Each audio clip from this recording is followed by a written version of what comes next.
Today we're tackling a question I hear all the time. If you're 65 years old with a $2.2 million nest egg, how much can you actually spend without running out of money? It's a crucial question, and the answer isn't as simple as applying a generic rule of thumb. In my experience as a partner at a retirement planning firm, I've seen that building wealth is only half the battle. The real challenge is turning that nest egg into a sustainable income stream that lasts for the rest of your life. In today's video, I'll break down the process exactly as I would with a client, starting with how much you need to spend, and then determining how much you can spend based on your savings and your retirement income sources. So let's look at a typical case. Imagine a couple, we'll call them the Does, who've done a great job saving $2.2 million by the age of 65.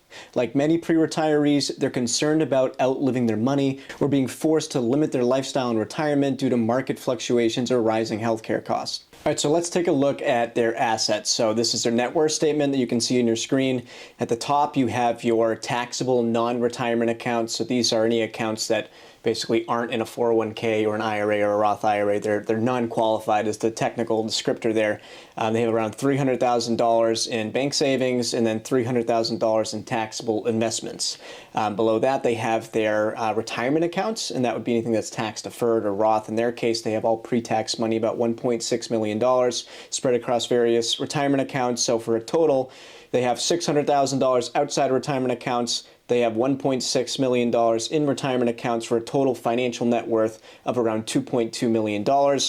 They also have a home that they own that's worth $900,000. I say this not because we'll be considering it for spending purposes, but more so because they don't have a mortgage on it. So their expenditures are all non-mortgage expenditures, and this is important because when you have a mortgage, in most cases or in many cases, it's a fixed payment, and that fixed payment isn't rising, it's staying flat, whereas all of your other expenditures are impacted by inflation. So over time, if you have a big mortgage, it can make a big difference in terms of how many dollars it takes to pay for that mortgage. It can become, less. It can become more affordable is probably the best way to say it, and that can make a big difference over the long run. So in this case, all of their expenditures are affected by inflation. Now, before we determine how much they can spend, we first need to figure out how much they need to spend. Everything else hinges on this. A key part of retirement planning is following the money. Where it comes from, where it goes. In the Doe's case, they've been earning roughly $255,000 per year combined from their salaries. Of that, $55,000 is being directed into their 401ks before paying taxes, and then $60,000 is getting paid out in income taxes. That leaves them with about $140,000 per year in available cash flow that they can spend. But are they spending all of it? Not quite. Since paying off their mortgage a few years ago, they've noticed that their bank savings are increasing by about $15,000 per year. So that would imply that their actual spending is around $125,000 per year, which is our base case for what they'll need in retirement. But simply assuming a flat $125,000 per year spending in retirement isn't enough. Spending isn't linear, it evolves over time. So to be more detailed, I break it down a little further. Healthcare costs tend to rise faster than general inflation, so we'll separate this expense out and we'll account for a higher inflation rate there compared to their other expenses. This will better reflect the fact that their healthcare costs will tend to represent a greater percentage of their total spending later in retirement. If we don't assume this, then we'd be underestimating their spending. We'll also add a buffer for home improvements and vehicle purchases to account for big ticket expenses that happen sporadically. In total, we're assuming that their spending is around $135,000 per year for the rest of their lives. Getting these assumptions right is critical because in retirement planning, bad inputs lead to bad outcomes. If you'd like me to analyze your numbers, click the link in the description of this video, answer a few quick questions, and I'll send you a custom video with my insights. All right, now that we understand their spending needs, let's see if their portfolio can support them. Before we do that, let's just briefly cover what income they'll have available to them in retirement. In the Doe's case, they decided that the spouse with the higher Social Security benefit will delay until the age of 70, while the other spouse claims at their full retirement age of 67. That means that in the early years of retirement, they'll be drawing more from their portfolio until Social Security kicks in. So how do we test whether their plan is sustainable? When determining a safe spending level, I focus on a scenario where markets underperform, what we'll call the bottom 20% of outcomes. For perspective, this would correspond to a 2% compounded annual growth rate in this case for their portfolio over a 30-year period. For comparison, this is well below what the Doe's current allocation would have earned in the 30 years following the Great Depression. That's not an entirely apples to apples comparison, as the inflation during during those years varied widely, but it's a pretty powerful point nevertheless. Even in those worse than average cases, their money is still projected to last at least into their mid to late 80s, which is already beyond the average life expectancy for most retirees.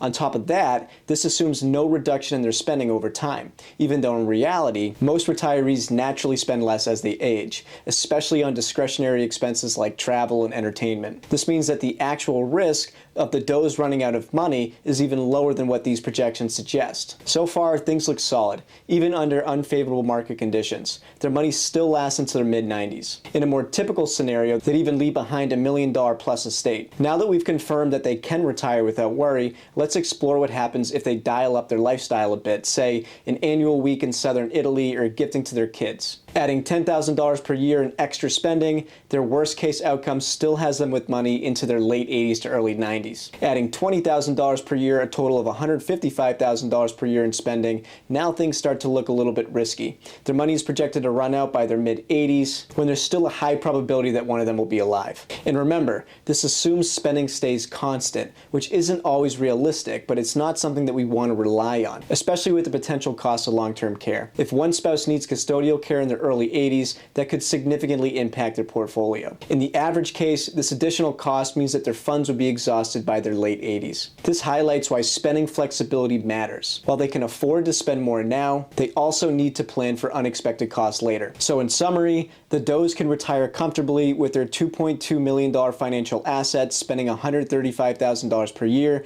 with a high probability of financial success through their lifetime. If they increase their spending to $145,000 per year, they're still in a good position, but they need to be aware of potential risks in a bad market or higher healthcare costs. While although their odds of this occurring are low, it may force them to limit their lifestyle beginning in their late 70s. At $155,000 per year, they're pushing into riskier territory. And if they prefer not to push the envelope, they're better off sticking to the $145,000 limit at the upper end of it, which is still above what they need. Now that you understand how much a $2.2 million nest egg may support in retirement spending for a 65-year-old, the next step is applying this to your own situation. It goes without saying that there's a lot that goes into this analysis, and it's really not something you want to do wrong because the stakes are so high. As a partner of a retirement planning firm, I've built hundreds of these retirement income plans for couples nationwide. If you'd like me to analyze your numbers, click the link in the description, answer a few quick questions, and I'll send you a custom video breaking down where I believe you stand. Thanks for watching, and I'll see you in the next one.